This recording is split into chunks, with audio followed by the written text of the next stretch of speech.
Hola, bienvenidos a una nueva entrega de Canino Visión. Después de un largo tiempo sin vernos por aquí, hemos decidido retomar estos vídeos para la brigada audiovisual de Canino, porque nos gusta y porque nos divierte, pero también porque creemos que hay cosas que funcionan mejor contadas en vídeo y porque queremos convertir Canino Visión en una recompensa para nuestros micromecenas en Patreon. Como sabes, la única forma que tiene Canino de financiarse es a través de Patreon. Acude a patreon.com/canino y allí podrás ver los nuevos objetivos que nos hemos marcado. Uno de ellos es hacer vídeos semanales de Caninavisión. Colabora con nosotros y habrá más vídeos. Pero mientras lo conseguimos, volvemos con nuestras secciones habituales y pequeñas reflexiones en formato audiovisual. Hoy hablaremos de un clásico de la comedia adolescente, aunque quizás lo es por razones que no sospechas.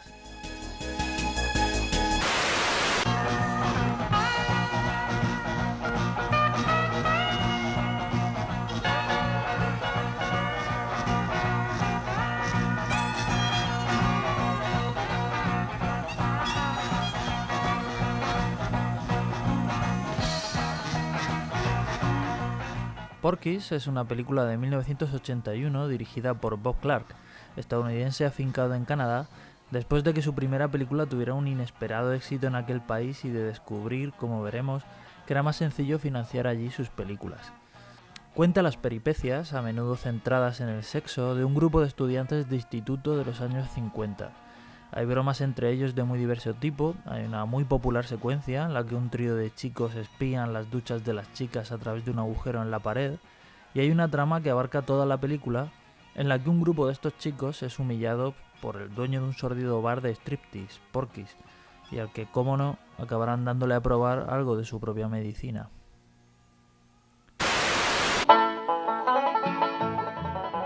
Porky's pertenece a la primera tanda de películas para adolescentes de los 80. En 1981, los contenidos de este tipo de películas aún estaban sin pulir, y estas eran abiertamente soeces, sexuales y agresivas. La inspiración obvia del género era Desmadre a la Americana, una película de 1978 de ambientación estudiantil, pero cuyos resortes cómicos, por aquello de que John Landis es poco menos que un genio, eran algo más complejos que las películas que la acabarían imitando, es decir, Porky's.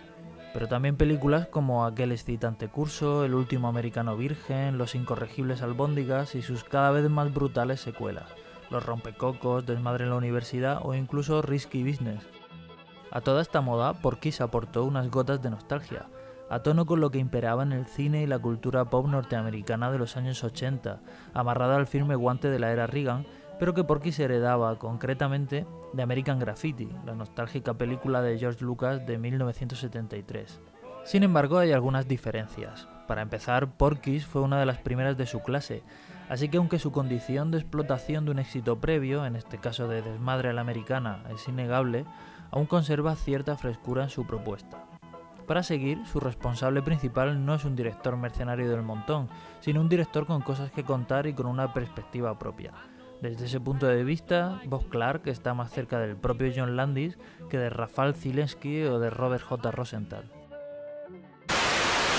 Bob Clark dirigió abundantes películas de bajo presupuesto, aunque alguna de ellas consiguió un éxito muy notable, y no solo hablamos de Porky's y su primera secuela, de la que también se encargó él. Sus primeras películas se movieron en el ámbito de la serie B de terror, donde dirigió cosas tan interesantes como Children Shouldn't Play with Dead Things, que en España se conoció como La Noche de los Muertos, y también con el mucho más desvergonzado título de La Noche de los Muertos Vivientes 2. Era una comedia muy teatral, casi amateur, en la que un grupo de amigos hacen un ritual satánico por las risas en un cementerio. Aún más interesante es Crimen en la Noche o Dead of Night, rodada en 1974 también con medios minúsculos y con un argumento alegórico que sería muy imitado. Un joven muere en Vietnam y vuelve de la tumba para atormentar a sus conocidos.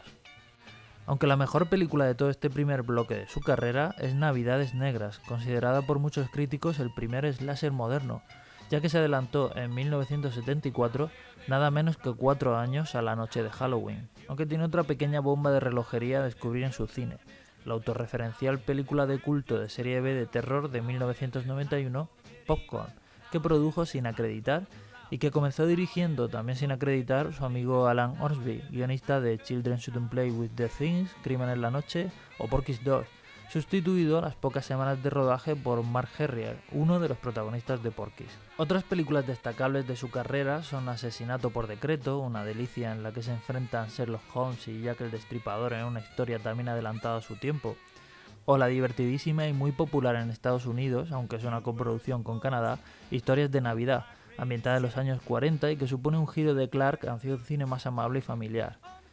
O el bizarrísimo choque puro años 80 entre Dolly Parton y Sylvester Stallone en Rhinestone.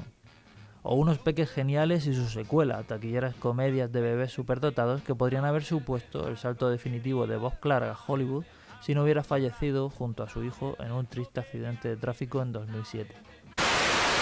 Todo ello deja más o menos claro que Bob Clark era un director con personalidad, aficionado a las extravagancias, con sentido del humor y cierto talento para encontrar un giro comercial en sus historias, pero nada de ello convierte por sí mismo a Porky's en una película especial, por otra parte.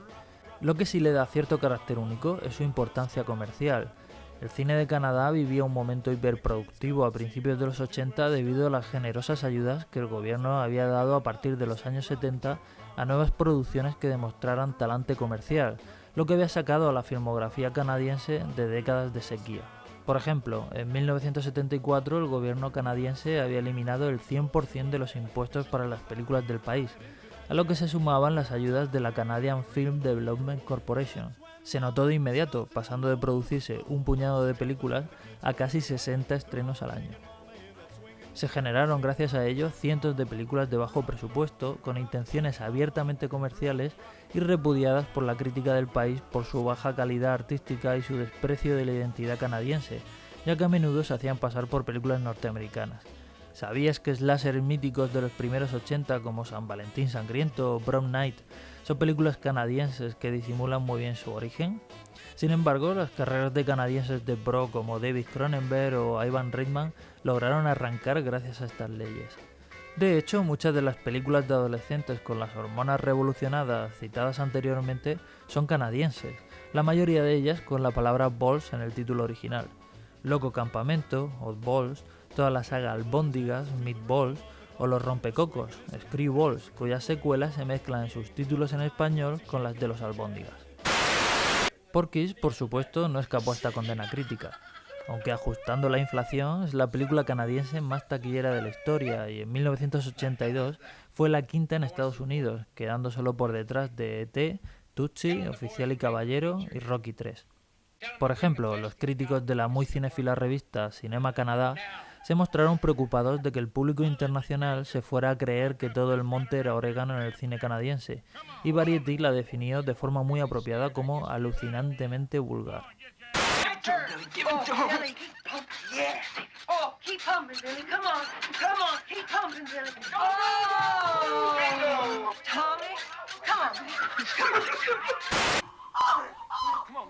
Porque esa es posiblemente la principal característica de Porky's, una vulgaridad universal, juvenil, casi abstracta. Es un estilo depurado a partir de películas, estas sí, mucho más incorrectas y sexistas que Porky's, las no demasiado conocidas Polo de Limón de 1977 y sus sucesivas secuelas, producciones israelíes ambientadas también en los años 50 y que se hacían pasar por producciones americanas.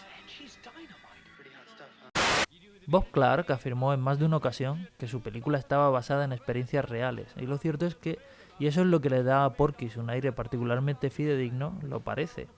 Porky's, quitando la propia subtrama de Porky, que no debe ocupar más de 20 minutos del total y está repartida por toda la película, es una sucesión de chistes casi sin continuidad. De acuerdo, hay ciertos elementos que se repiten a modo de running gags, como Pee-wee obsesionado con su virginidad, la fijación de la señorita Ballbricker con Tommy o la relación de la señorita Honeywell con el entrenador, pero estas historias en realidad sirven más bien para describir a los personajes a base de chistes. A menudo los chistes de Porky's no tienen punchline, no tienen remate, son como en la vida real, una situación chocante, vergonzosa o graciosa, pero sin una estructura de planteamiento, nudo y desenlace. En el mismo desarrollo del chiste está su gancho, y eso es lo que las hace atractivas, naturales y creíbles. Por ejemplo, cuando Puro se entera de que no va a ir a la universidad a la que quería y se emborracha, eso da pie a un gag en el que simplemente sus amigos intentan ocultar su estado a la policía, pero ya está. Eso no da pie a una línea argumental sobre la universidad o sobre el futuro del personaje, los policías no son engañados, no hay accidentes por culpa del estado de puro. Es una simple anécdota divertida y muy bien interpretada que da humanidad a los personajes. Porque ese es el otro aspecto que convierte a Porky's en una estupenda comedia juvenil. Le gustan sus personajes, creíbles y humanos, los carismáticos líderes Tommy y Billy, Wendy, que puede medirse de tú a tú con los hombres y que recibe bromazos de la misma categoría que sus compañeros, Tim, el redneck racista pero buen chico y cuya actitud viene de un hogar roto, Brian, un chico judío que no tiene problemas en cantar en las 40 a quien se tercie, o el entrenador Brackett, que acaba siendo un compañero más de los jóvenes. Y todo ello bañado en una concepción del erotismo nada agresiva, sino más bien todo lo contrario. Posiblemente, Porky's tiene el erotismo más jovial de todas las películas de su género, por encima incluso de su inspiradora desmadre a la americana, algo más cruda y explícita, y también por encima de sus propias herederas. Esta secuencia de Porky's contraataca, en la que Bob Clark no estuvo implicado, con ese uso exhibicionista del elemento femenino, habría sido extraño en la primera entrega. El erotismo de la primera Porky's es algo que flota en el aire, no viene artificialmente impuesto por el guión. Por eso Porky's tiene espíritu genuinamente adolescente, como en esa época de la vida, el exhibicionismo, los chistes verdes y la obsesión con los genitales es algo que se respira a base de feromonas desbocadas, no una cuestión meramente coyuntural. Como afirmaba una camiseta que llevaba el equipo técnico de la película durante el rodaje, Porky's no es una película porno, solo lo parece. Pero en cualquier caso, si fuera una película porno, sería una de esas de finales de los 70 desprejuiciadas y ruidosas. Un ejemplo muy claro de todo ello está en la famosa secuencia de las duchas, que como chiste verde bien sencillo que es, podría haberse enfocado de la forma más tosca y ramplona, pero al que Clark le da cierto toque malvado. Cuando los chicos consiguen acceder al agujero que da a las duchas de las chicas, la película podría haber mantenido esta situación como un juego voyeurístico, donde ellos volvieran una y otra vez para contemplar a sus compañeras sin ser descubiertos. Habría sido mucho más turbio y las chicas habrían quedado como perdedoras de la situación, por así decirlo. Pero por accidente los chicos son descubiertos y bromean con ellas, diciendo que son del departamento de sanidad. Cuando Tommy introduce su lengua en el agujero por el que están mirando, las chicas le echan jabón. 1-0 para ellas. Decidido a vengarse, la cosa se pone genital con los resultados por todos conocidos, pero antes las chicas tienen la ocasión de regocijarse con la visión que les ofrece Tommy, identificando al dueño entre risas.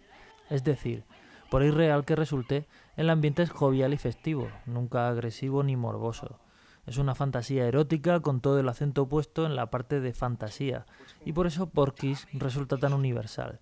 Al final los chicos huyen escaldados y las chicas tienen algo divertido sobre lo que cuchichear.